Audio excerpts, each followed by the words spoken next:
Merci beaucoup d'être venu. Je vais faire une rapide présentation de nos invités et je vais donc vous donner quelques éléments biographiques, mais évidemment, nos invités ont fait beaucoup de choses dans leur vie jusqu'à maintenant. Puis ce serait, s'il fallait raconter tout ce qu'ils ont fait, ça nous prendrait tout le temps de la séance. Alors, donc, ce que je vais vous présenter, c'est un petit survol euh, de leur vie.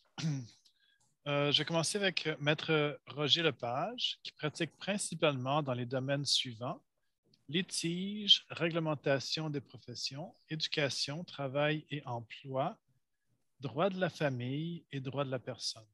Depuis 40 ans, Maître Lepage est intervenu de nombreuses causes importantes devant toutes les instances de la Saskatchewan, devant plusieurs instances d'autres provinces et territoires, ainsi que devant la Cour fédérale et la Cour suprême du Canada. Il a également siégé pendant 10 ans au Tribunal des droits de la personne de la Saskatchewan. Maître Lepage rédige fréquemment des articles et prononce des conférences portant sur ses champs d'expertise, notamment sur la réglementation des professions et sur le droit à l'éducation. Il est actif et engagé au sein de sa collectivité et prend part aux activités de nombreux organismes.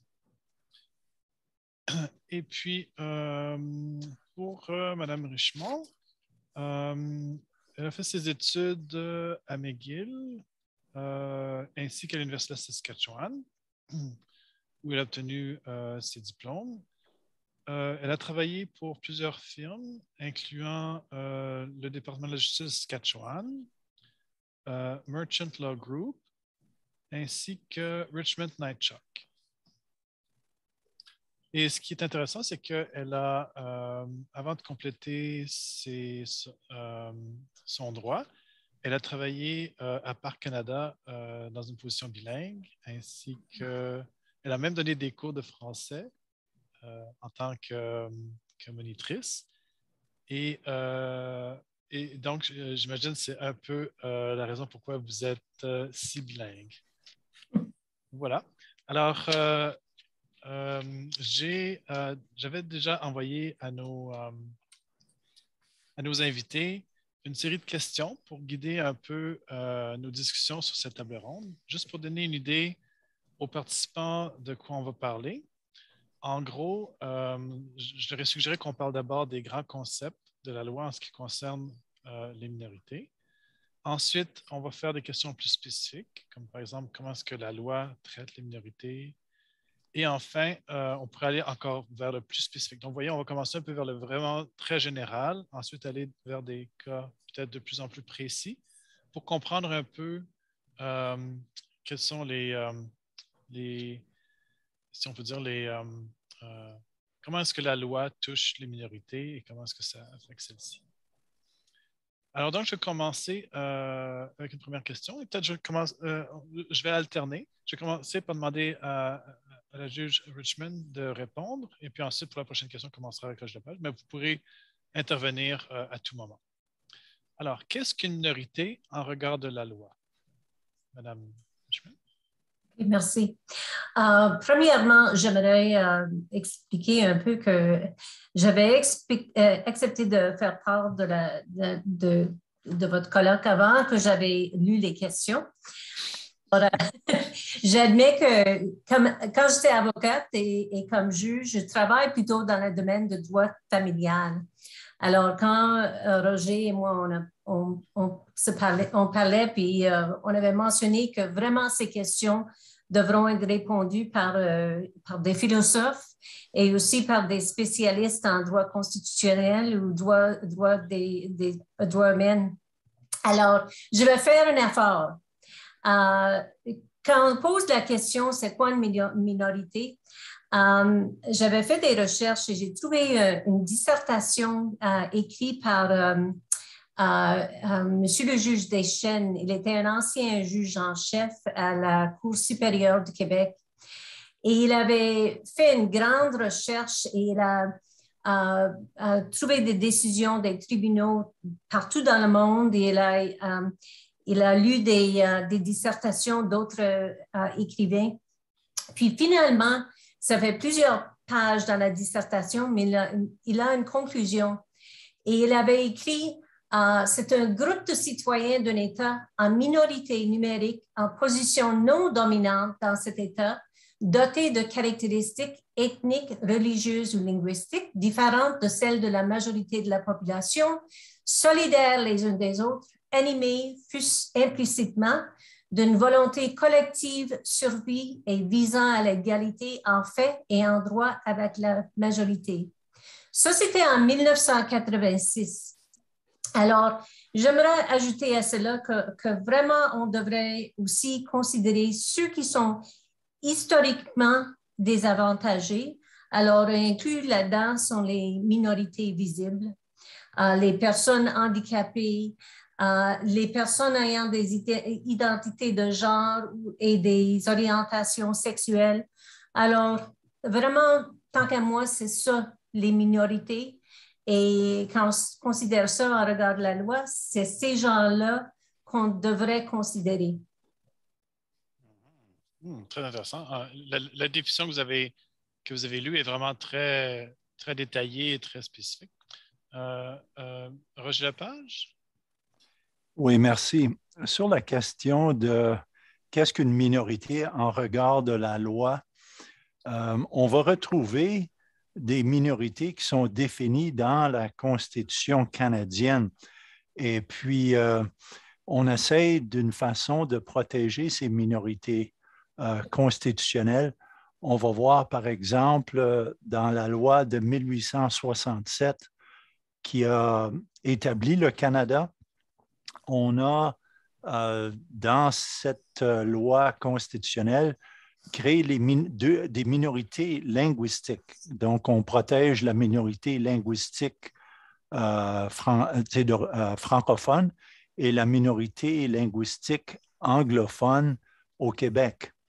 On a aussi créé dans cette loi constitutionnelle de 1867 deux religions, deux groupes religieux protégés constitutionnellement. Donc, le groupe des protestants au Québec et le groupe des catholiques à l'extérieur du Québec. Donc, il y a certaines provinces comme l'Ontario, comme le Québec à l'époque, comme la Saskatchewan, comme l'Alberta à partir de 1905, où dans leur texte constitutionnel, on protégeait ces minorités-là. Donc, on a des textes constitutionnels qui définissent certains groupes minoritaires que la Constitution veut protéger. Donc, au Canada, c'est ça à cause, lorsqu'on disait à ce moment-là, en 1867, on reconnaissait très peu tous les groupes autochtones. Ça fait qu'on disait que les deux peuples fondateurs, c'était les Canadiens français et puis les anglophones. Et puis, pour créer un pays, on s'est entendu de créer ces deux minorités linguistiques et ces deux minorités religieuses qui sont identifiées dans la Constitution. Et puis ensuite, en 1982, lorsqu'on a ajouté la Charte des droits et libertés à la Constitution canadienne, on a aussi défini d'autres groupes minoritaires. On a répété justement à l'article 23 de la Charte les droits à l'instruction dans la langue de la minorité. Donc, encore là, on a étendu une protection à deux groupes minoritaires linguistiques qu'on a identifiés. Donc, le groupe minoritaire francophone hors Québec et le groupe minoritaire anglophone au Québec. Donc, constitutionnellement, depuis 1982, ces deux collectivités de langue minoritaire ont un statut constitutionnel spécial parce qu'on veut justement assurer le développement de ces deux minorités linguistiques partout au Canada et puis on les a protégées. On a aussi vu pour la première fois dans la Constitution canadienne une protection pour le droit des peuples autochtones du Canada, qu'on retrouve à l'article 85. Et puis là aussi, on dit que les droits existants, ancestraux ou issus des traités des peuples autochtones du Canada sont reconnus et confirmés. Et puis on dit que dans la présente loi, peuples autochtones du Canada, s'entend notamment des Indiens, des Inuits et des Métis du Canada. Donc tout d'un coup, pour la première fois en 1982, on reconnaît ces minorités-là qui ont un statut particulier protégé dans notre Constitution. Ça fait qu'on voit qu'il y a une évolution avec le temps sur des minorités protégées constitutionnellement. Et puis après ça, si on veut, on peut aussi regarder à l'article 15 de la Charte qui protège aussi des groupes de citoyens qui sont minoritaires, mais qu'on veut protéger. Et puis là, on protège des minorités sur la base de la race, de leur origine nationale ou ethnique, la couleur, la religion, le sexe, l'âge ou les déficiences mentales et physiques. Donc, il y a des minorités à l'intérieur de notre pays que l'article 15 de la Charte veut protéger contre toute discrimination. Ça fait qu'on reconnaît ces minorités-là comme étant importantes. Et puis, on voit que cette même approche a été traduite dans toutes les lois des provinces et territoires en adoptant un code des droits de la personne qui protège aussi ces groupes minoritaires-là qui sont souvent désavantagés, comme disait la juge Richmond tantôt, et puis que par la loi, on essaie de protéger et de permettre l'épanouissement de ces minorités-là. Très intéressant, merci beaucoup. J'ai oublié de mentionner qu'on allait avoir une période de questions plus tard et que les participants donc pourraient poser des questions à nos invités. Alors, notez vos questions si vous en avez. Maintenant, comme vous savez, le thème du colloque, c'est marginalisation et privilèges. Et je me demandais si, juste pour faire un peu le complément, on vient de parler des minorités. Maintenant, si on se tourne du côté de la majorité, est-ce que, par exemple, le concept de privilège existe dans la loi? Et est-ce que, si oui, donc, c'est sous quelle forme? Et cette fois-ci, je vais commencer à demander à M. Lepage. Merci, Sylvain, pour la question. Avant de tourner vers la loi, je vais faire comme Maître Richmond a fait en donnant une définition dans ce contexte ici de qu'est-ce que c'est un privilège.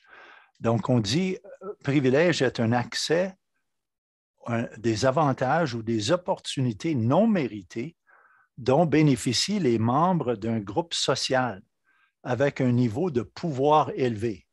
Par exemple, on dit le privilège blanc, le privilège masculin, le privilège cisgenre. Il y a privilège lorsque les structures et les institutions ont été historiquement conçues à l'avantage d'un groupe particulier. Et puis là, des fois, on parle d'un privilège socio-économique, donc des avantages dont bénéficie un individu en raison de son revenu, de son éducation et de son niveau de sécurité financière, ainsi que les perceptions de classe et de statut basées sur ces facteurs socio-économiques. Donc, c'est souvent ce que je pense que le commun des mortels entend lorsqu'on dit des privilèges. Mais là, privilège au sens de la loi, on retrouve à l'article 29 de la Charte une référence à un certain privilège, et puis je vais vous le lire. On dit que l'article 29 de la Charte, donc de 1982, dit « Les dispositions de la présente Charte ne portent pas atteinte aux droits ou privilèges garanties en vertu de la Constitution du Canada concernant les écoles séparées et autres écoles confessionnelles. Ça fait qu'on retrouve là, dans la charte, le mot privilège. Et puis donc, ce qu'on dit en fait, c'est que même si on garantit le droit de religion de tout le monde à l'article 2 de la charte, il ne faut pas oublier que dans la loi constitutionnelle de 1867, on avait offert une protection constitutionnelle à 2 langues puis à 2 religions, catholiques et protestants. Et puis, ce que l'article 29 dit, c'est que malgré la charte de 1989 qui protège le droit de religion pour tout le monde, pour toutes les religions, il faut toujours se rappeler qu'il y a un statut particulier de privilégié par rapport à 2 religions et 2 langues au Canada. Donc, un privilège, c'est ça, c'est qu'on donne un statut particulier à une certaine minorité ou à un certain groupe. Mais ici, le privilège à ces 2 groupes-là est un privilège reconnu constitutionnellement. Ça fait que on ne peut pas dire que c'est discriminatoire dans le sens juridique. Et puis là, on parle aussi de privilèges, je pense, au paragraphe 19. Non, à d'autres places aussi où on parle de privilèges, mais je dois dire que le mot privilège en droit est très peu reconnu parce que justement, privilège va à l'encontre du principe de la primauté du droit. Et puis notre Constitution est fondée justement sur la primauté du droit. En d'autres mots, le droit s'applique à tout le monde. Personne n'est exclu. Personne n'est au-dessus de la loi ou au-delà de la loi. Ça fait que ça empêche des privilèges. Et puis, c'est fait intentionnellement. C'est que dans une démocratie, on dit que la loi s'applique également à tout le monde. Et puis, c'est ça qu'on a aussi répété à l'article 15 de la Charte des droits et libertés, c'est qu'on dit qu'on ne peut pas faire de discrimination contre personne sur les motifs énumérés, mais aussi la loi doit s'appliquer de façon égale à tout le monde. Ça fait que je pense que ma réponse là-dessus sur qu'est-ce qu'un privilège en regard de la loi, je conclue pour dire c'est une exception très rare. On ne protège pas les privilèges, sauf pour les privilèges, comme j'ai dit, là, pour les 2 religions. Et aussi, dans l'article 35 de la Charte, on reconnaît certains privilèges qui découlent des droits des Autochtones avant la colonisation. Ça fait que ces droits ancestraux peuvent être reconnus comme un genre de privilège qui préexistait à notre Constitution. Merci beaucoup. Je pense que, je ne sais pas si c'est le cas des autres participants, mais moi, j'ai appris beaucoup de choses. Madame la juge, est-ce que vous auriez un complément d'information? Il faudrait allumer votre micro. Je m'excuse. Je suis d'accord avec ce qu'a dit Roger. Ici au Canada, les hommes et les femmes sont égaux devant la loi. Alors, étant donné c'est ça la loi, on ne devrait pas avoir des gens privilégiés. Mais en fait, on va reconnaître qu'il existe des gens privilégiés au Canada. Ça existe. On sait que les hommes blancs éduqués ont plus de chance à avoir un emploi que peut-être les autres. Alors, de cette façon, l'article 15 de la Charte va reconnaître qu'on devrait peut-être faire quelque chose de plus pour encourager les minorités. Alors, la Cour suprême, en considérant l'article 15, a toujours accordé une grande importance à la garantie réelle de l'égalité. Et ça veut dire qu'en effet, l'égalité ne signifie pas nécessairement un traitement identique et que le modèle formel de traitement analogue ne nous assistent pas. Et des fois, on devrait faire d'autres choses pour les minorités, pour les encourager, pour qu'ils soient égaux avec des gens privilégiés, en fait. Alors, il n'y a pas de loi qui protège les privilégiés, mais il y a des lois qui protègent ceux dans les minorités qui veulent avoir la même vie que les gens qui sont en fait privilégiés. J'espère que j'ai bien expliqué ça, mais c'est ça la situation. Merci beaucoup. Alors maintenant, donc on a vu des définitions pour les minorités. On a vu des définitions aussi un peu comme pour le côté opposé, les privilèges et comment c'était vu par la loi. Maintenant, est-ce que je pense qu'on vous en avait déjà parlé un peu, mais est-ce qu'il y a des dispositions pour protéger les minorités, justement de ceux qui ont les privilèges? Comme tantôt, Madame la juge, vous parliez des hommes blancs, bon, évidemment, qui ont plus de chances de trouver un emploi.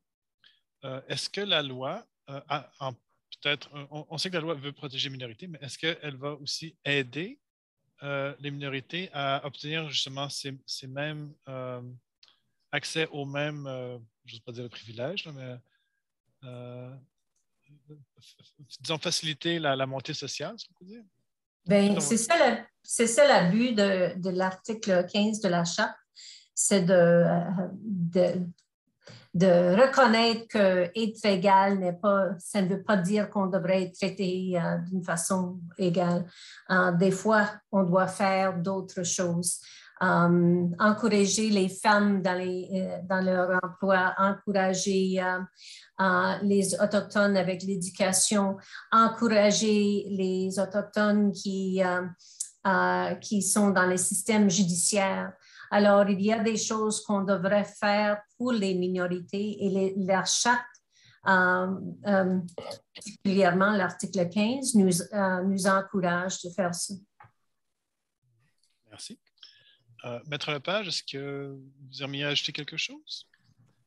Oui, je pourrais peut-être faire un complément d'information là, sur la charte. Je pense que il y a beaucoup de dispositions de la charte qui protègent les minorités. Et puis, le but justement de la charte, c'était effectivement ça, c'est de protéger la minorité contre la majorité démocratique.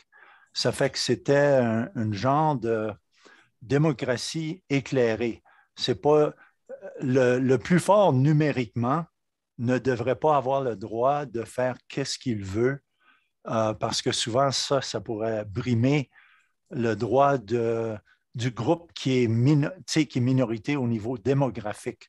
Ça fait que dans une démocratie éclairée, on dit qu'on doit aussi protéger l'individu et aussi protéger des collectivités minoritaires. Ça fait que, par exemple, tu vas voir au niveau individuel, tu vas trouver que chacun, à l'article 2, chacun a les libertés fondamentales suivantes: liberté de conscience, de religion.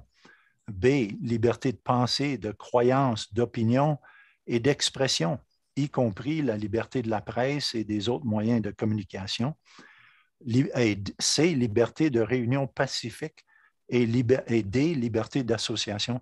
Fait que ce sont tous des droits fondamentaux dans un mouvement démocratique. Puis si on pense à ce qui se passe présentement en Russie et en Ukraine, on voit comment la Russie contrôle la presse parce que c'est une façon justement d'empêcher l'échange d'idées, d'informer le peuple de ce qui se passe. Et ça, c'est une façon de contrôle autoritaire que notre charte protège. Parce que ce qu'on dit, c'est qu'on n'a pas besoin d'être d'accord avec tous les expressions, les opinions des gens. Mais ce qu'on doit toujours défendre, c'est leur droit de s'exprimer. Parce qu'on sait que le choc des idées, cette circulation d'informations permet au peuple de mieux se gouverner puis de savoir ce que leurs gouvernements font. Et puis après ça, à l'article 3, les droits démocratiques. Donc, tout citoyen canadien a le droit de vote et être éligible aux élections.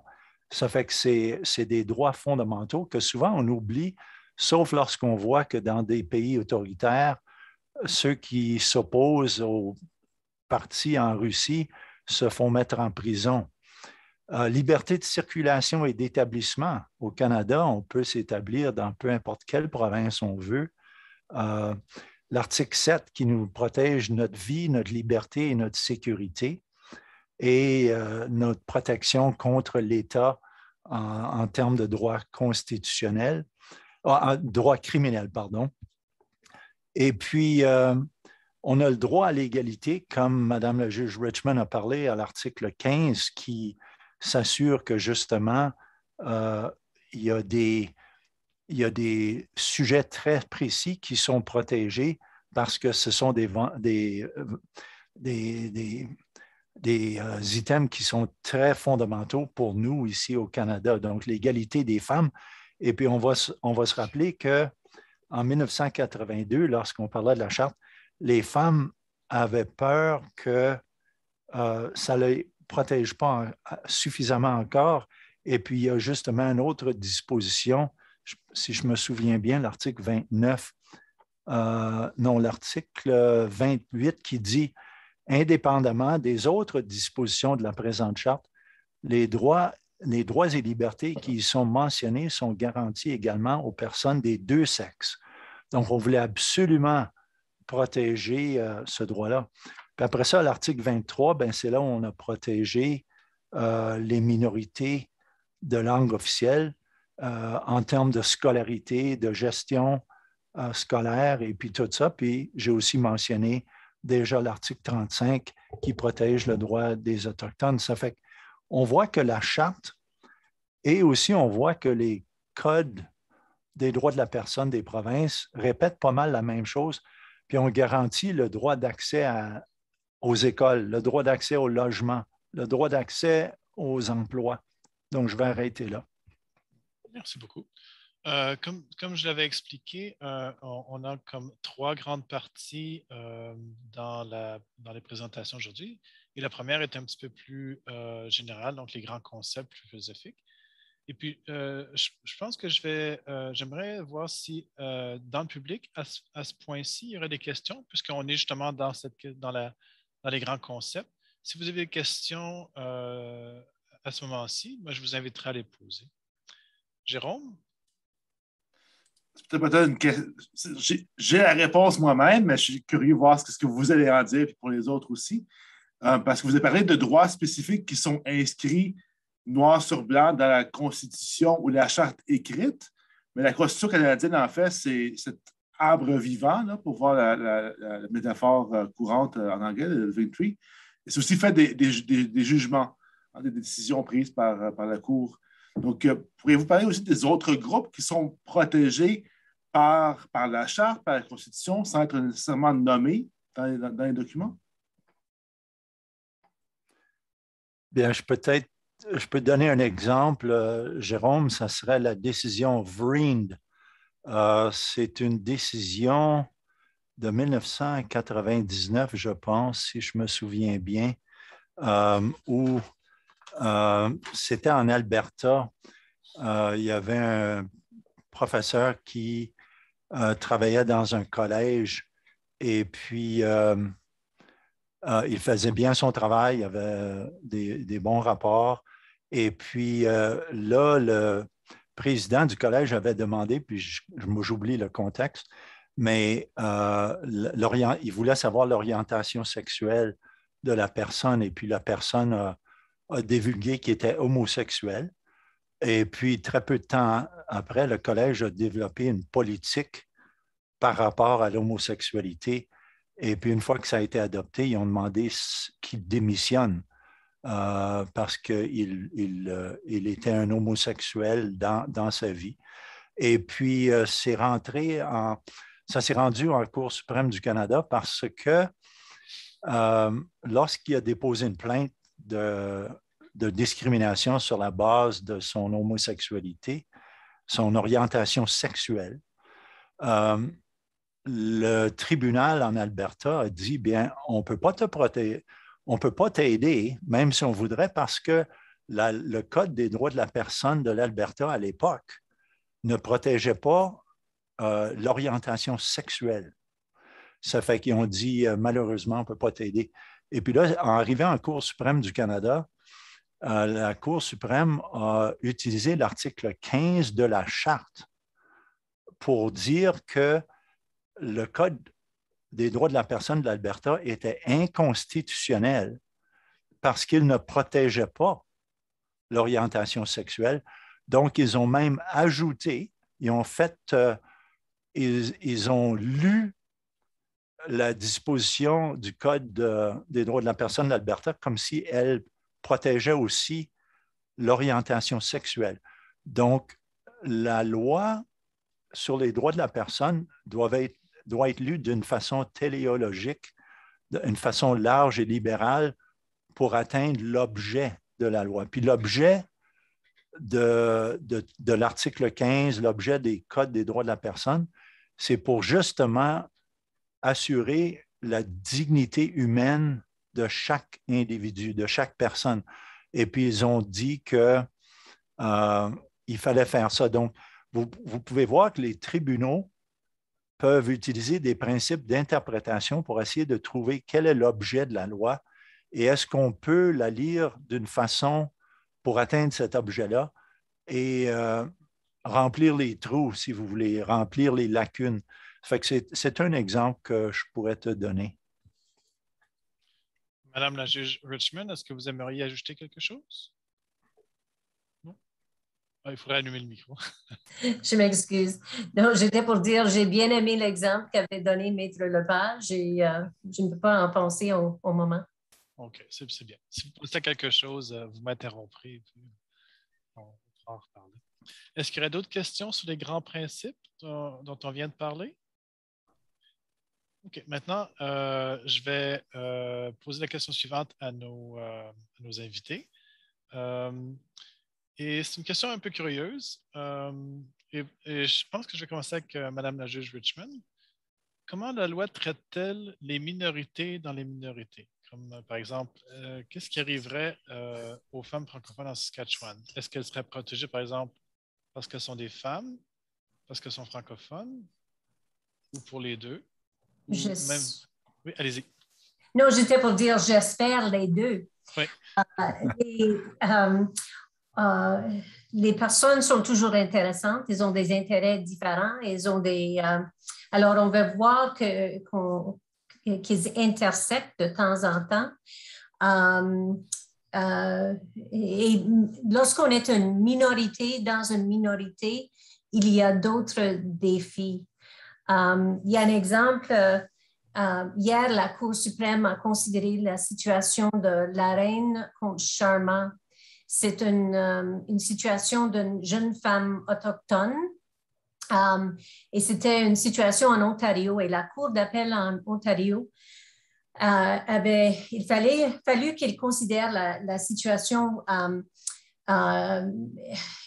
parce qu'elle était une autochtone, elle était une survivante intergénérationnelle des pensionnats et elle était aussi une mère monoparentale. Mais ce qui est arrivé, c'est qu'elle elle était une passeuse de drogue et elle a été reconnue coupable, alors il fallait infliger la peine. Le problème, c'est que dans cette situation, le code criminel indiquait qu'il fallait qu'elle passe le temps en prison. Alors, ce qui est arrivé, c'est qu'ils ont dit, ben, écoute, quand on applique les facteurs de GLADU, GLADU, c'est une décision où nous avons une situation avec une accusée autochtone. Il y a des facteurs qu'on doit considérer pour voir est-ce qu'il y a des alternatives pour la peine qu'est-ce qu'on devrait considérer. Mais dans cette situation, ils ont fait des changements au code criminel pour dire que, étant donné que c'était une passeuse de drogue, elle doit aller en prison. Et la Cour d'appel a dit non, on n'est pas d'accord avec ça. La peine enfreint ses droits poursuite à l'article 7 et 15 de la Charte. Et ils ont dit que non, la peine qui indique le code criminel n'est pas, ça ne marche pas pour Mme Sharma. Alors, on voit que dans cette situation, c'était une femme autochtone. Il y avait deux considérations. C'était le fait qu'elle était une mère monoparentale, mais aussi elle était autochtone, alors les facteurs de l'abus s'appliquent. Alors, on voit que être minorité en minorité, c'est un défi et on espère que la Charte va protéger ces gens-là, comme toutes les minorités. Merci beaucoup. C'est vraiment très intéressant. Maître Lepage, est-ce que vous voulez ajouter quelque chose? Bien, je pourrais peut-être ajouter que le fait qu'une personne peut être minorité à l'intérieur d'une minorité ne fait pas en sorte qu'on se fie seulement sur un aspect de la minorité, mais ça peut justement faire, comme Madame la juge l'a dit, l'intersectionnalité. Femme est souvent reconnue comme étant dans un état peu privilégié par rapport aux hommes, donc elle est minoritaire dans ce sens-là. Monoparentale, encore là, deuxièmement minoritaire, étant autochtone, troisièmement minoritaire. Donc, on peut l'ajouter. Tu sais, tu peux avoir une religion, un groupe religieux, tu sais, musulman ou islam, de l'islam qui peut aussi être minoritaire dans ce contexte-là et puis qui pourrait avoir des désavantages pour ces personnes-là. Donc, selon la loi, si on regarde de la façon que l'article 15 est structuré dans notre charte et aussi la façon que les codes des droits de la personne sont structurés, on peut avoir motif de discrimination au lieu d'en avoir juste un, comme par exemple, je subis de la discrimination parce que je suis une minorité francophone et puis on ne respecte pas mes droits d'éducation comme je l'ai besoin à l'article 23. Bien là, s'il y a d'autres situations où on ajoute le rôle de femme, le rôle de monoparentalité, le rôle de couleur de la peau, le rôle d'éducation, il peut y avoir multiples facteurs de discrimination. Et puis, on voit dans la jurisprudence que le tribunal va regarder à tous ces motifs de discrimination-là et ça peut devenir, tu sais, ça se complémente. Donc, un tribunal peut conclure que non, il n'y a pas eu suffisamment de preuves pour établir qu'il y avait de la discrimination parce qu'elle était femme.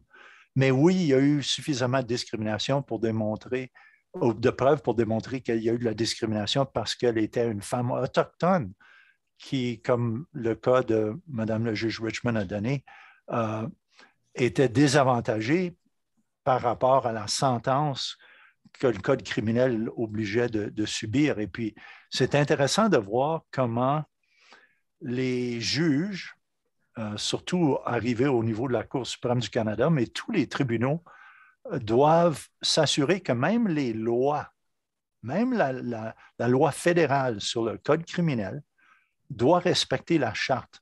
Et puis ça c'est un principe qu'on ne doit pas oublier.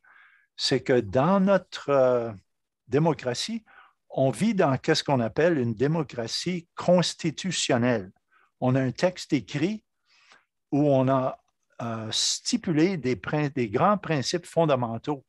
Et à l'article 52 de la Charte, on dit que la Constitution est la loi suprême du Canada. Donc, même une loi fédérale comme le Code criminel doit céder si un juge interprète que le Code criminel qui impose un minimum de prison va contre un principe d'égalité à l'article 15. Donc, c'est vraiment une structure intéressante, puis il faut savoir comment utiliser cette structure constitutionnelle-là qui protège les minorités pour faire avancer le droit, puis l'utiliser comme un moyen d'éducation. Merci beaucoup.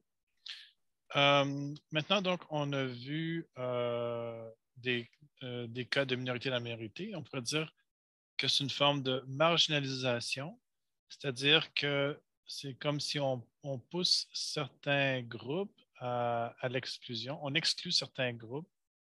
C'est pas ce que la loi ne veut pas exclure, mais je veux dire, la société, on voit beaucoup de cas où il se passe justement des exclusions. Et je me demandais, est-ce qu'il y a des dispositions dans la loi justement qui veulent lutter ou qui permettent de lutter contre la marginalisation? Donc, lorsqu'il y a des groupes qui sont exclus, à qui on refuse des privilèges, des choses comme ça, est-ce que la loi permet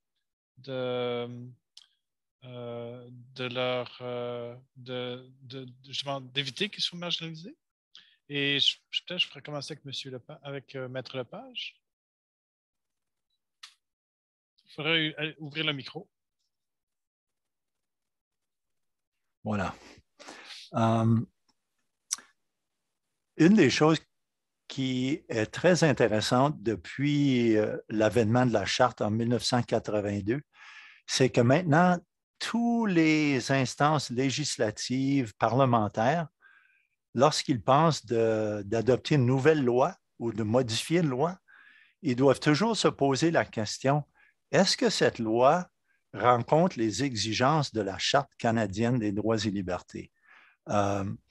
Et sinon, ils n'ont pas le droit de passer cette loi parce que, comme j'ai dit, la Charte est vue comme la loi suprême du Canada et puis le gouvernement fédéral, donc le Parlement plus le Sénat, plus les provinces se sont mis ensemble pour créer cette loi. Et puis, c'est des valeurs fondamentales qu'on doit respecter et que tous les législateurs doivent respecter. Ça fait que ça, c'est une frontière très importante pour protéger les groupes minorités, pour empêcher justement la marginalisation de certains groupes dans la société. Ça fait que si tu es pour, par exemple, modifier la prestation d'assurance emploi, tu dois te poser la question, ben là, est-ce que je vais exclure certains groupes? Est-ce qu'il y a des groupes qu'on va marginaliser si on réduit les bénéfices? Ou, par exemple, si une province dit on va réduire ou on va changer le tarif qu'on va payer pour le bien-être social pour une personne pauvre. Si on le modifie, est-ce qu'il va avoir un effet désavantageé même pour les femmes monoparentales, par exemple? Est-ce que les personnes vont perdre leur loyer parce qu'on va donner tout l'argent à ces personnes-là qui ont des problèmes à gérer leur budget et puis ils ne vont pas payer leur loyer, puis dans un mois, 2 mois, ils vont être mis dans la rue. Donc, des petits changements, des fois, qu'un gouvernement peut faire qui paraît tout à fait neutre, mais dans l'application, on peut voir que ça va marginaliser des gens. On va retrouver plus de monde dans la rue. Puis on a vu l'exemple de ça récemment en Saskatchewan où notre gouvernement provincial avait fait des modifications à la façon qu'il payait l'assurance, les indemnités d'assurance sociale. Et puis, ça a causé que beaucoup de gens ont perdu leur logement parce qu'ils ne payaient pas leur loyer. OK, donc, quelles sont les dispositions de la loi pour lutter contre la marginalisation? Un autre exemple de ça, c'est, bien, écoute, encore là, lorsqu'une province veut légiférer, elle doit s'assurer que ça ne brime pas la loi sur le Code des droits de la personne. Donc, il y a une autre barrière là qu'on doit évaluer. Est-ce qu'en faisant ça, je vais exclure les groupes autistes? Est-ce que je vais rendre l'accès à la scolarité ou l'accès aux soins de santé plus difficile pour ceux qui ont des problèmes de santé mentale. Ça fait que ces dispositions de la charte, les dispositions de l'article 15 de la charte, les dispositions des codes des droits de la personne sont des mesures très importantes de marginalisation. Mais on voit quand même, malgré ça, on a toujours la loi sur les Indiens au Canada. Et puis, on regarde ça et puis beaucoup de gens disent que c'est discriminatoire. Pourquoi est-ce que ça existe? Et puis, je pense qu'il y a beaucoup de gens qui essayent de changer ça. Ça fait que la loi sur les Indiens, on peut dire, marginalise toute une population. Et puis, il faudra éventuellement que nos gouvernements trouvent une façon de contrer ça. Et puis, d'autres dispositions de la loi pour lutter contre la marginalisation dans le secteur francophone, c'est l'article 23 de la Charte. Parce qu'une des institutions clés, et puis la Cour suprême du Canada l'a reconnu à maintes reprises, c'est que les écoles sont la pierre d'angle de la transmission de la langue et de la culture et d'identité. Ça fait que ce qu'on a vu, c'est que l'article 23, interprété depuis une trentaine d'années par les tribunaux, ont vraiment élargi la portée de l'article 23, même pour dire que lorsque les nombres sont suffisants, les parents de ces enfants-là ont droit de gérer ces écoles-là. Donc, même si l'article 23 était silencieux par rapport aux droits de gestion, les tribunaux, en regardant encore à quel est l'objet de l'article 23, ils ont dit que c'était pour reconnaître, pour assurer le développement et l'épanouissement des deux groupes de langue officielle au Canada pour assurer un partenariat égal en éducation. Et puis pour le faire, il fallait que les parents ayant droit puissent gouverner. Et puis, on a vu récemment, dans la plus récente décision de la Cour suprême du Canada, juin 2020, où la Cour suprême a réitéré que l'article 23 doit être interprété de façon large et libérale pour atteindre l'objet qui est de renverser l'assimilation. Ils ont vu que l'assimilation est tellement haute dans les provinces de l'Ouest qu'au lieu de dire, bien écoute, c'est tellement élevé, on ne peut plus rien faire, ils disent non, au contraire, on doit doubler d'efforts et puis créer des écoles, même pour des petits nombres, une cinquantaine d'élèves dans une communauté, pour être suffisante maintenant pour créer une école de proximité. Ça fait que, oui, les dispositions de la loi luttent effectivement contre de la marginalisation, mais dans d'autres cas, comme pour les Autochtones, on a encore beaucoup de chemin à faire. Merci beaucoup. Madame la juge Richmond, est-ce que vous aimeriez ajouter quelque chose? Il faudrait ouvrir votre micro.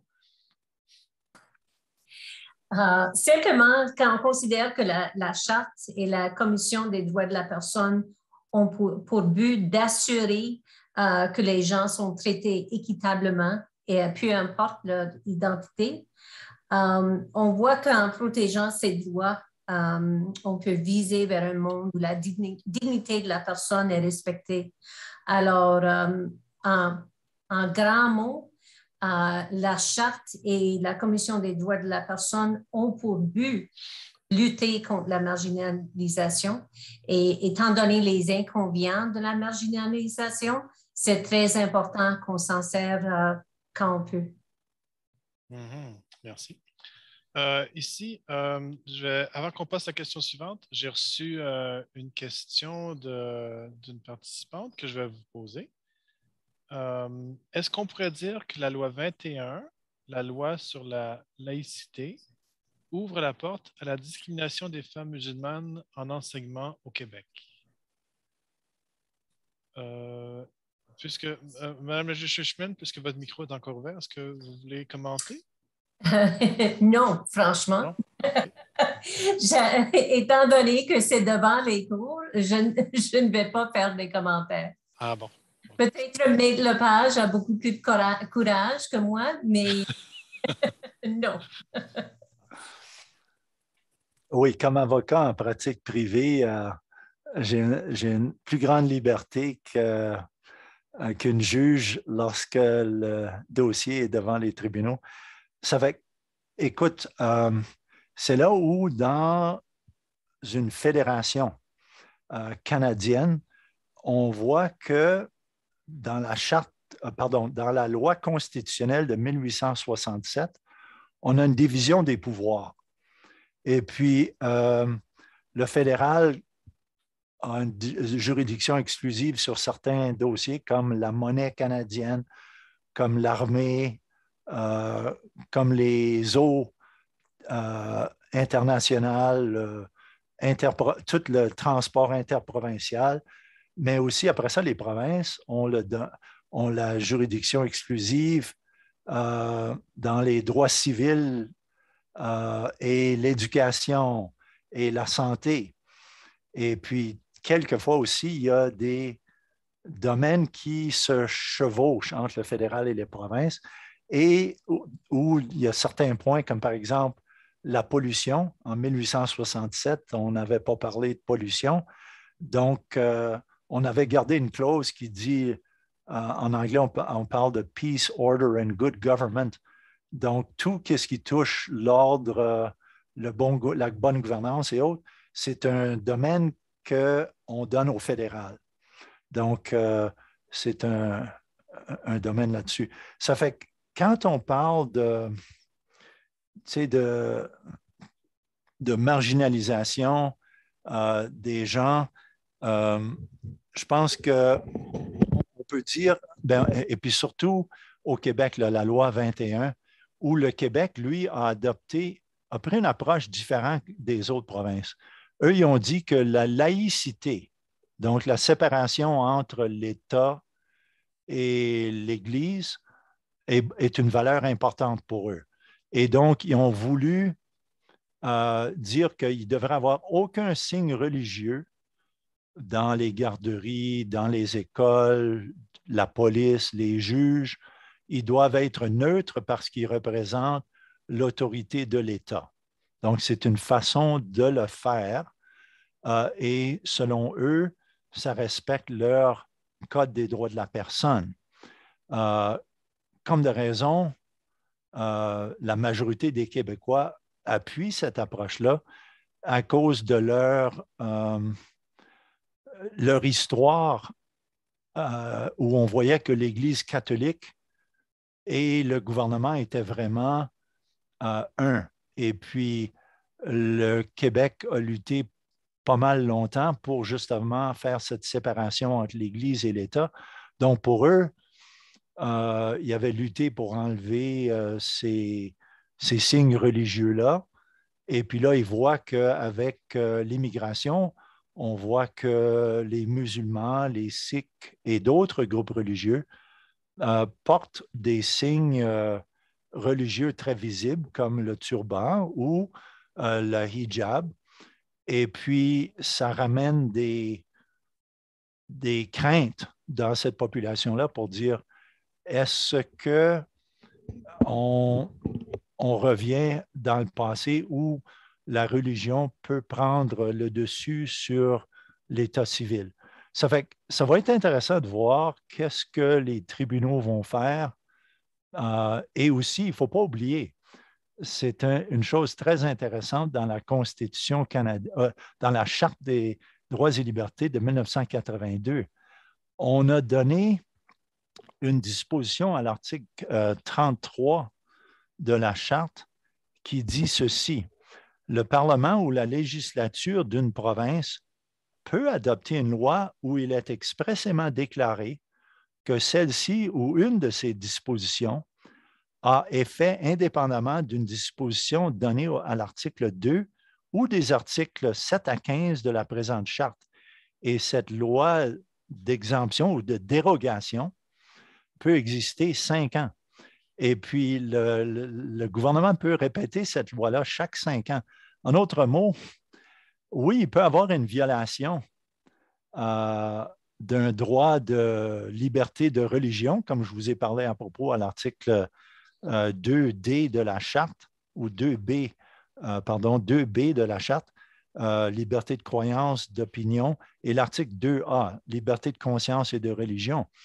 Donc, oui, il se peut fort bien que la Cour suprême du Canada conclue que c'est une violation de liberté religieuse de ces personnes-là qu'on empêche de porter le hijab s'ils enseignent dans une école publique. Mais à cause de la charte, ça se peut qu'une province pourrait dire, je vais me déroger de ça et je vais continuer à faire à ma tête quand même. Et puis, ce ne serait pas la première fois. C'est pas le Québec n'a pas été la première province à utiliser cette clause dérogatoire. L'autre chose qui est intéressante dans notre charte, et puis beaucoup de gens l'oublient, c'est l'article 1er.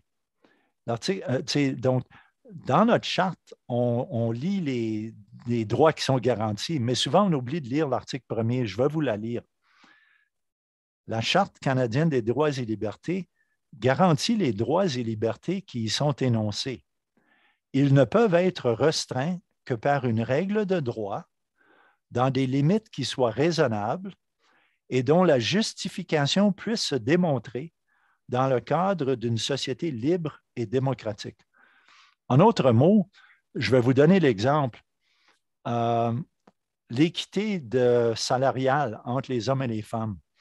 Il y a eu une cause à Terre-Neuve en 1996, si je me souviens bien, où un arbitre a conclu que les femmes employées du gouvernement provincial étaient payées 10 de moins en moyenne que les hommes et que donc la province devait payer un rattrapage à toutes les femmes employées de la fonction publique d'ici 3 ans.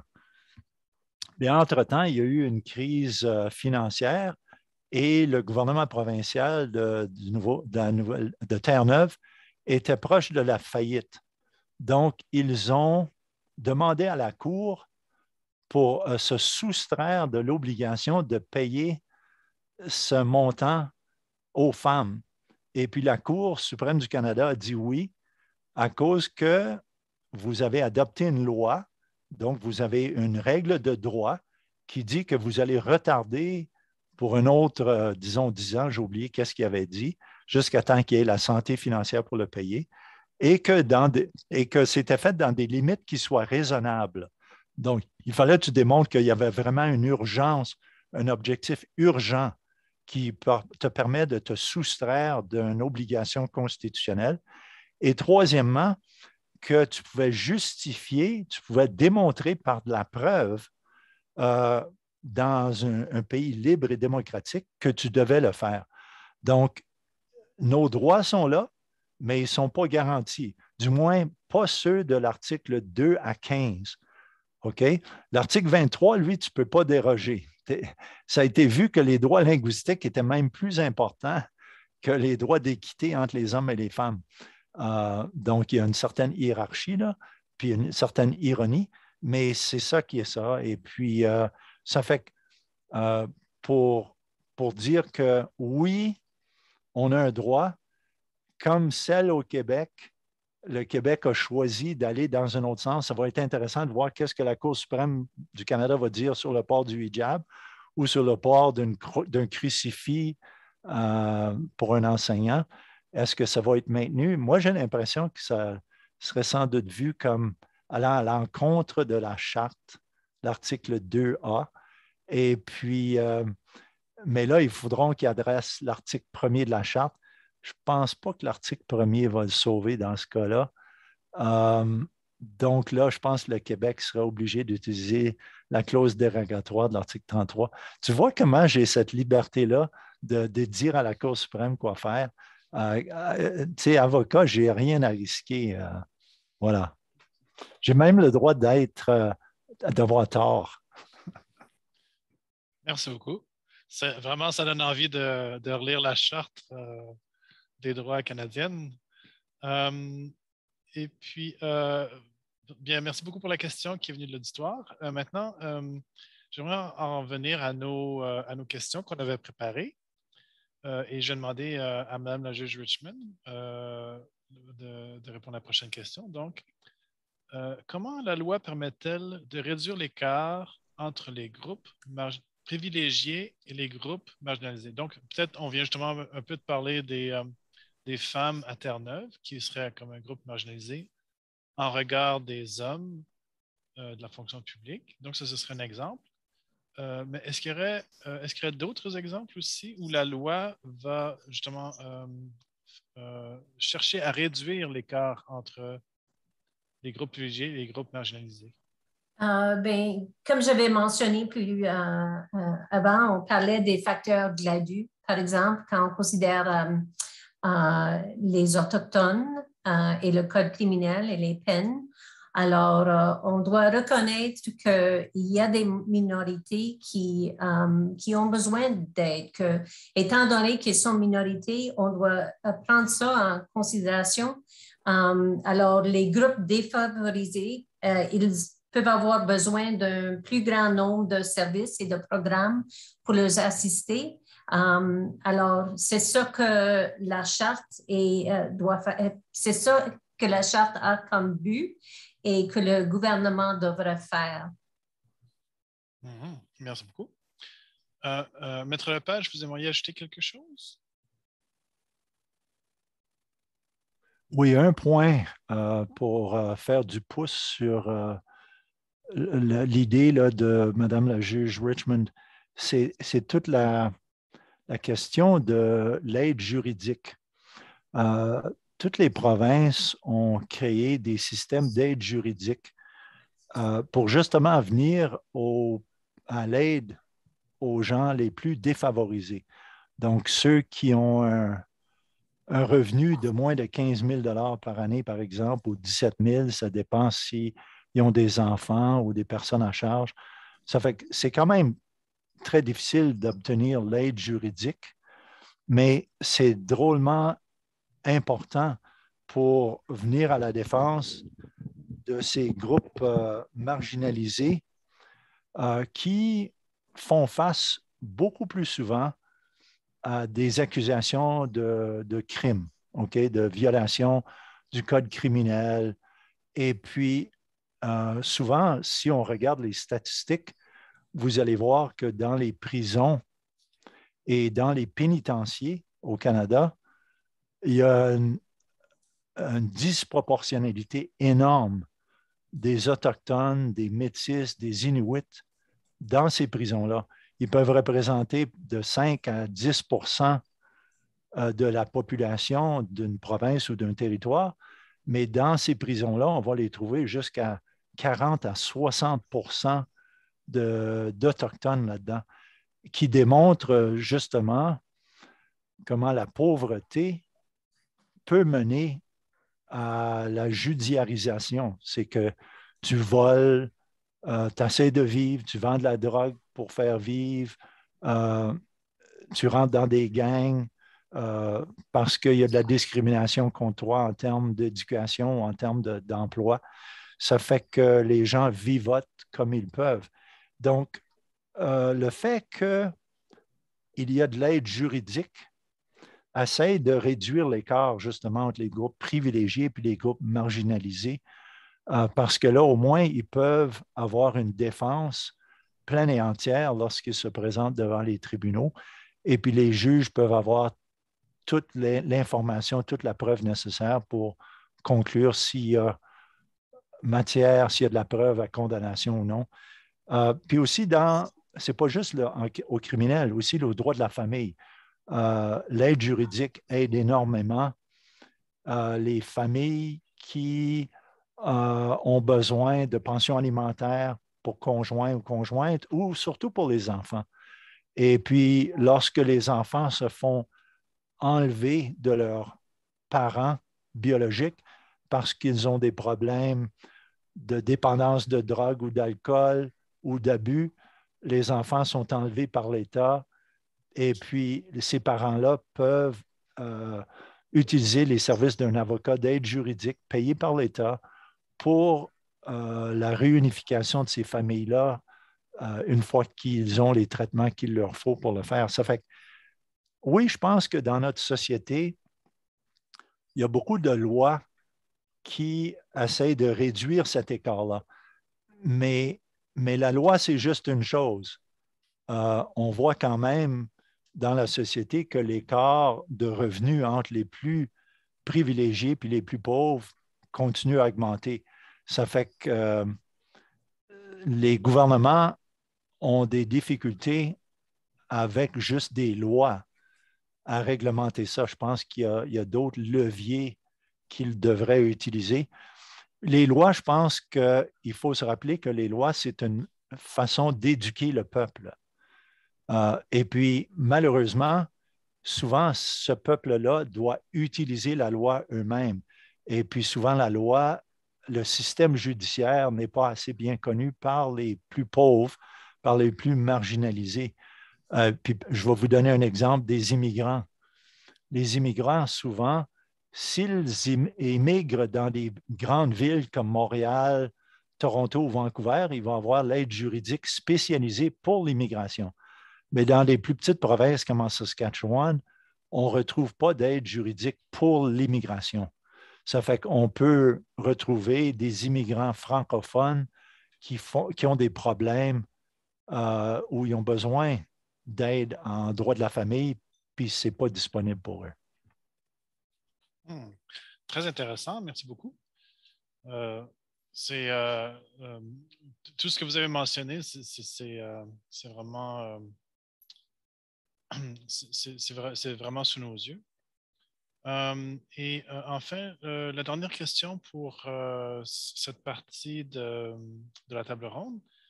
Donc, on a vu que la loi pouvait permettre de réduire un peu l'écart entre les différents groupes, mais aussi, est-ce qu'il y aurait des dispositions de la loi qui permettraient de faciliter l'existence de différents groupes?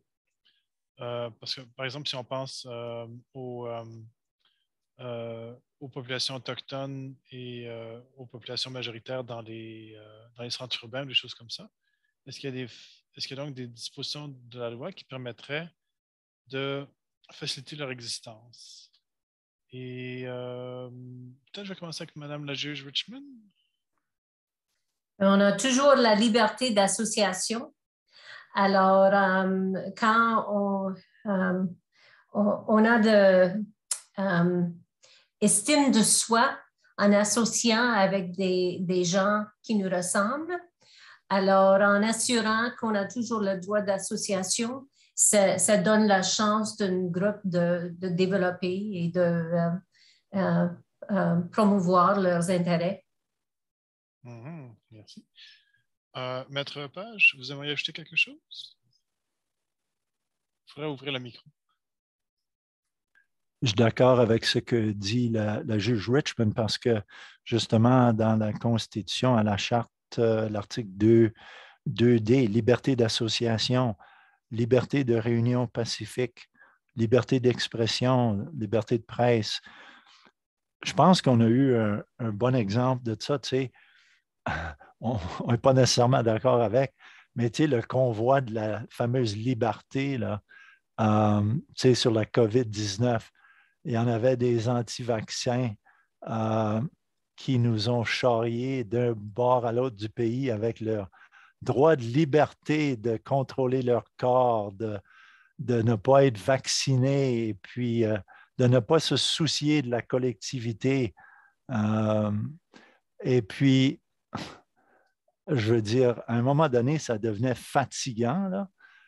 Puis on se demandait, même lorsqu'on enlevait l'obligation de porter le masque ou de distanciation, ils continuent à faire les manifestations. Ils se sont même sentis libres d'occuper le centre-ville d'Ottawa puis de causer plein de problèmes aux autres citoyens. Et puis pour moi, je regarde ça, puis eux, ils se fient aussi sur la charte pour ça. Ils disent que j'ai le droit de contrôler ma vie, ma liberté, ma sécurité de ma personne. J'ai le droit de choisir si je vais être vacciné ou non. Sans vouloir, mais ils ne voulaient pas subir les conséquences de leurs gestes. Puis après ça, il y a un mois passé, on voit qu'est-ce qui se passe en Russie puis en Ukraine. Et puis là, on commence à voir c'est quoi la vraie liberté, c'est quoi la vraie, la vraie liberté, c'est quoi le sens de la vie, sécurité de la vie. Est-ce que j'ai le droit d'être libre dans mon pays, d'être paisible, ou est-ce que je vais me faire bombarder, me faire tuer? Est-ce que je vais avoir le droit de manger? Est-ce que je vais avoir le droit de circuler dans mon pays, de quitter mon pays pour ma liberté? Ça fait qu'on voit que que la loi permet à chacun d'exister, d'avoir des différents groupes, qu'on soit d'accord avec ou non. Et puis, je pense que cette liberté de rassemblement, cette liberté d'expression, c'est essentiel dans un pays démocratique.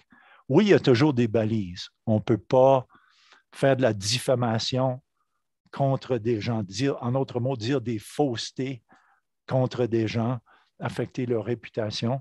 Il y a des limites. On ne peut pas faire du harcèlement. On ne peut pas faire de l'intimidation.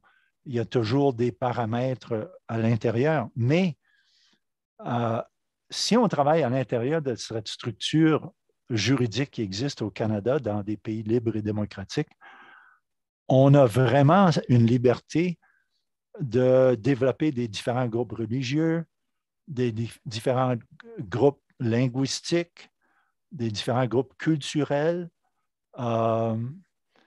des différentes façons de penser, et puis d'essayer d'encourager les autres de voir à ma façon. Ça fait que, oui, c'est une grande liberté que souvent on prend pour acquis, et puis qu'on le voit seulement quand on nous l'enlève, ou qu'on voit que dans d'autres pays, ils ont des problèmes à vivre de jour en jour sans se faire envahir par un autre pays, un gouvernement autoritaire qui ne respecte pas la souveraineté.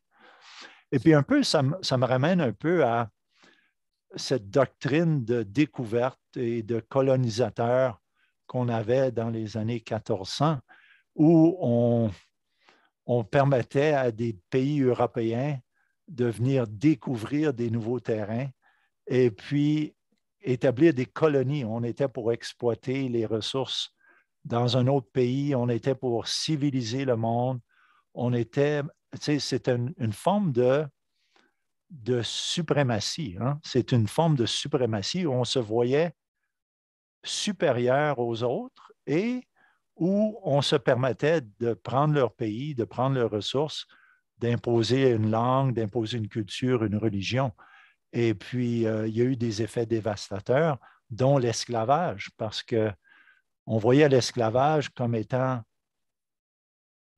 juridiquement permis parce qu'on disait que cette personne-là était inférieure à moi, elle n'était pas humaine. Donc, il y a des dérapages énormes lorsqu'on ne respecte pas la dignité humaine de chacun. Et puis, ça fait que c'est très sensible. On pense que notre démocratie est très bien protégée, mais elle ne l'est pas. Ça revient à chacun, à chaque jour, de s'exprimer et être certain qu'on protège la liberté de la majorité, mais aussi la liberté de ces groupes minoritaires-là. Je vais m'arrêter là. Merci beaucoup. Ça ressemble presque à une conclusion. Et puis, à ce point-ci, donc, j'ai posé toutes les questions qu'on avait préparées ensemble pour cette table ronde. Mais maintenant, j'inviterai les participantes et participants à poser des questions. Puis, si par exemple, vous pensez à des cas précis ou si vous voulez voir qu'est-ce qui en serait dans certains cas, une minorité dans la minorité dans la minorité, je ne sais pas. Donc, je vous invite à poser des questions originales si vous en avez.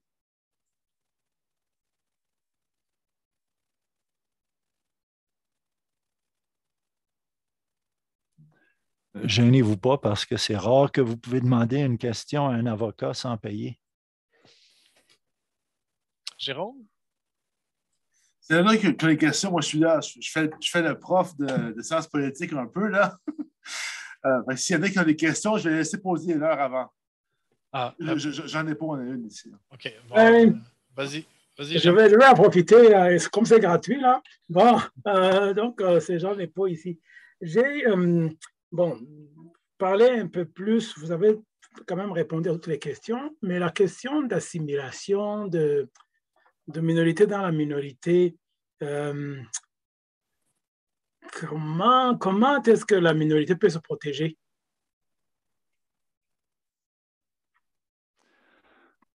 Bien, écoute, c'est une bonne question, Jean Nepo. Les nouveaux arrivants francophones depuis 1989 dans l'Ouest canadien, on vous aime beaucoup. On est très content que vous êtes avec nous pour justement nous permettre d'avoir une certaine vitalité à notre communauté francophone. Mais tout le monde est assujetti au risque de l'assimilation. Parce que vous soyez ici depuis 1900 ou depuis 1950 ou que vous êtes ici depuis juste 10 ans, vous allez tous voir comment l'assimilation fonctionne et elle fonctionne très rapidement. La seule façon de lutter, et puis l'assimilation, je veux dire, il y a beaucoup de facteurs qui influencent ça. Ça dépend de ta force démographique, de ta force si tu as une concentration géographique autour de toi, si tu as des nombres suffisants pour créer des écoles. Parce que si tu n'as pas ça, tu es voué à la perte de ta langue et ta culture. Et puis, je suis certain que les nouveaux arrivants ont vu la même chose. Dans l'espace d'une génération, moi, j'en ai vu, je connais plusieurs familles de nouveaux arrivants depuis 1989 où ils ont décidé, ils ont commencé à mettre leurs enfants dans l'école francophone et puis après 2-3 ans, ils ont eu peur que leurs enfants n'apprennent pas l'anglais assez rapidement. Fait qu'ils ont transféré dans les écoles anglophones ou même d'immersion.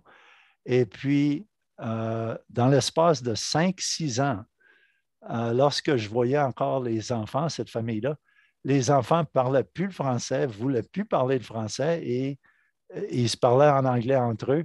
Et puis les parents étaient désespérés, disant « Mais comment ça se peut que ça se passe si rapidement? » Mais c'est que la force assimilatrice de la majorité anglophone est immense. Ils sont 98 % de la population. Toutes les institutions à l'extérieur du foyer, ça se passe en anglais. Et puis, ça fait que c'est toujours nous qui devons faire du travail additionnel pour écouter Radio-Canada, pour lire en français, pour écrire en français, pour envoyer nos enfants à l'école française et pour lutter même lorsque nos propres enfants arrivent au secondaire qui disent « Papa, je veux aller en anglais parce que c'est là où tous mes amis vont. » Et puis avoir à être le gros méchant papa qui dit « Non, tu vas continuer jusqu'en 12e année en français, langue première. » Ça fait que ce n'est pas facile. Et puis c'est pour ça, je pense que les parents francophones de l'Ouest ont toujours développé des groupes, des associations de parents et sont allés en cours pour aller chercher des écoles, aller chercher les commissions scolaires, sont allés chercher des garderies. Parce que l'autre chose qu'on voit dans l'Ouest, c'est que il y a à peu près 80 % de couples exogames. Donc, lorsque tu es tellement minoritaire, tu vas te trouver des partenaires chez les anglophones. Donc, la langue dominante à ta maison devient l'anglais.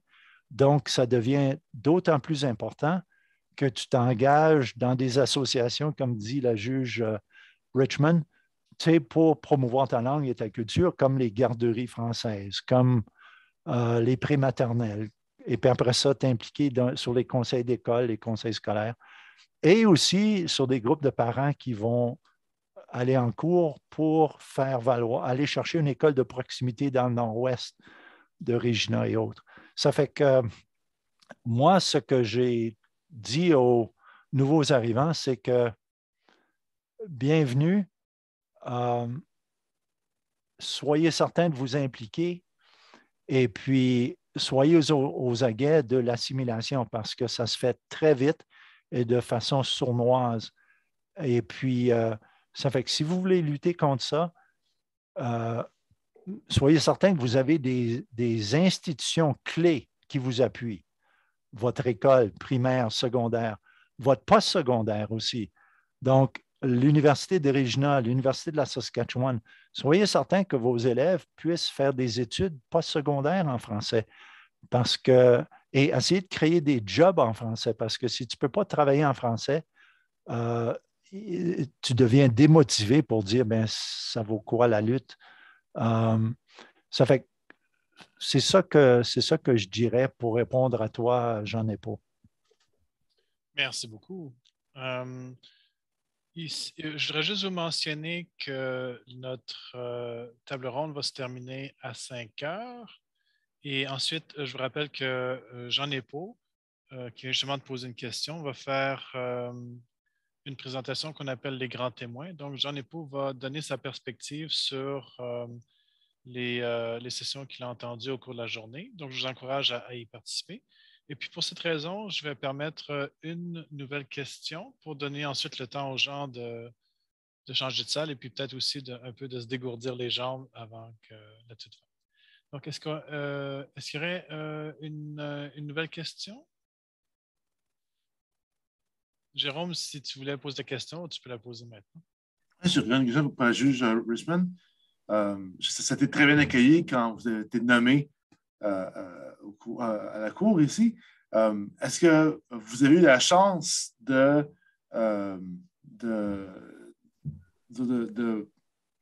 d'utiliser votre français en cours, d'utiliser votre français pour aider les francophones de la province déjà?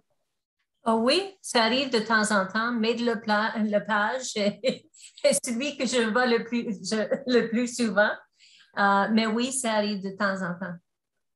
Donc, c'est quoi un peu le processus par rapport à ça? Est-ce qu'on vous assigne les cas spécifiquement où les gens demandent un service en français? Ben, normalement, les gens vont préparer les plaidoiries en français et à ce temps, ils vont m'amener le dossier et si je n'ai pas un conflit, c'est moi qui vais prendre l'audience. Mais si c'est un conflit, et ça arrive qu'il y a des conflits, et dans ce cas, on va appeler les juges à Saskatoon. Il y en a 2 francophones à Saskatoon. D'accord. Ça, c'est juste bon de voir un peu comment ça fonctionne de manière pratique aussi. C'est une chance de pouvoir avoir ce service-là dans la province. Oui. Non, c'est important. Bien, ben, je pense que... Maître Lepage, je voulais ajouter quelque chose? Bien, je voulais juste dire, c'est très peu connu, mais en Saskatchewan, lorsque la Cour suprême du Canada avait dit qu'il y avait 2 langues officielles en Saskatchewan et que la province avait négligé depuis 1905 à légiférer dans les 2 langues officielles et puis que l'Assemblée législative fonctionne en français et en anglais, puis que les tribunaux fonctionnent en français et en anglais. Le problème, c'était que cet article 110 des territoires du Nord-Ouest n'était pas un texte constitutionnel. Donc, la province a pu adopter une loi linguistique en 1988 pour retourner à l'unilinguisme anglophone, mais ils ont fait un compromis. Le gouvernement de Devine, qui était un gouvernement conservateur à l'époque, sa femme était une francophone et ils envoyaient leurs enfants à l'école Monseigneur de Laval. Donc, le gouvernement de Devine nous a fait une concession. Ils ont continué à permettre l'adoption de lois bilingues et ils le font un peu chaque année. Fait qu'on a dépassé à peu près 55 lois bilingues provinciales ici et on est une des seules provinces de l'Ouest canadien, à l'autre côté du Manitoba, à avoir des règles de la Cour bilingues en Cour provinciale, cour du banc de la Reine où siège Mme la juge Richmond et en cour d'appel. Ça fait que ça facilite grandement le travail des avocats et des citoyens. S'ils veulent plaider, s'ils veulent faire un code court en français, ils ont le droit de le faire. Les documents, les formulaires existent. Ça fait que pour l'amour, utilisez-le. Je sais que dans le système judiciaire, on est toujours fier de pouvoir montrer au système qu'on peut le faire, qu'on peut avoir accès à la justice en français en Saskatchewan. On peut souhaiter la même chose éventuellement en Alberta, puis en Colombie-Britannique. Colombie-Britannique semble être les pires, les durs à cuire. Là. Ils n'aiment pas tellement les francophones. Là. Bien, mais merci beaucoup. Alors maintenant, j'aimerais inviter tous les participants ici à utiliser vos icônes pour m'aider à applaudir nos invités et puis pour tout ce qu'on a pu apprendre. Alors, merci beaucoup. Et puis, c'est la fin. Je sens qu'on aurait pu parler davantage, mais il faut quand même donner aux gens le temps de prendre une petite pause d'écran parce que ça fait quand même 90 minutes qu'on est là. Et puis, bon, encore une fois, merci. Et puis, on se retrouve, pour ceux qui le peuvent, dans la salle pour écouter J'en ai pas.